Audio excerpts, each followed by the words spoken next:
मित्रांनो, देशभरातील 22 लाख विद्यार्थ्यांच्या वैद्यकीय प्रवेश परीक्षेचं भविष्य ठरवणारी यंदाची नीट परीक्षा रद्द करण्यात आली। NTA म्हणजेच नॅशनल टेस्टिंग एजन्सीकडून 3 मे रोजी ही परीक्षा घेण्यात आली होती। मात्र पेपर फुटीमुळे ही नीट परीक्षा रद्द करण्यात आली आणि पेपर कसा फुटला याची चौकशी सुरू करण्यात आली। चौकशीतून धक्कादायक प्रकार समोर आला आहे। या संपूर्ण प्रकरणाचा मुख्य सूत्रधार असलेल्या आरोपीला पोलिसांनी आता ताब्यात घेतलं आहे। नेमकं प्रकरण काय आहे, हा आरोपी कोण होता आणि CBIच्या चौकशीतून काय समोर आलं आहे, हे सगळं जाणून घेणार आहोत या व्हिडिओच्या माध्यमातून।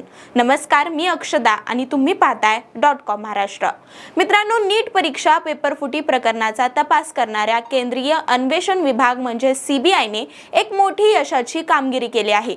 CBIने या संपूर्ण प्रकरणाचा मुख्य सूत्रधार PV कुलकर्णी याला पुण्यातून अटक केली आहे। कुलकर्णी हा मूळचा लातूरचा असून तो नॅशनल टेस्टिंग एजन्सीच्या वतीने परीक्षा प्रक्रियेशी संबंधित रसायनशास्त्र विषयाचा व्याख्याता म्हणून कार्यरत होता।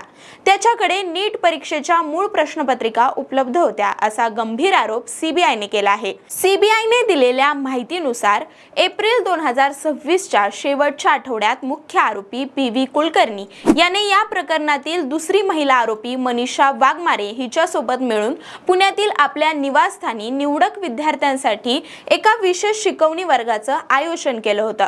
या गुप्त सत्रामध्ये विद्यार्थ्यांना परीक्षेतील प्रश्न, त्याचे पर्याय आणि अचूक उत्तरे लिहून देण्यात आली। विद्यार्थ्यांनी त्यांच्या वहीत नोंदवून घेतलेले हे प्रश्न 3 मे 2026 रोजी झालेल्या प्रत्यक्ष नीट परीक्षेतील रसायनशास्त्राच्या प्रश्नपत्रिकेशी तंतोतंत जुळल्याने CBIच्या तपासात हे स्पष्ट झाले।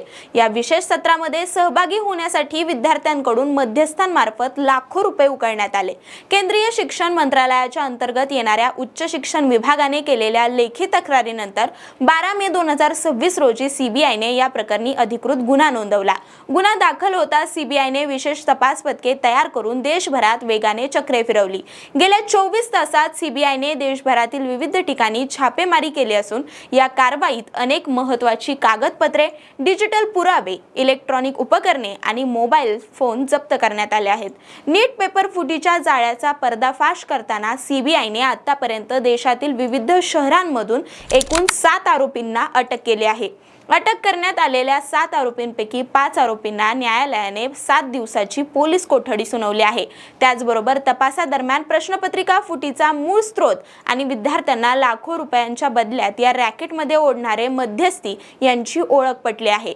या प्रकरणाचे धागेदोरे खूप खोलवर पसरले असून आगामी चौकशीत आणखी काही धक्कादायक खुलासे होण्याची शक्यता आहे।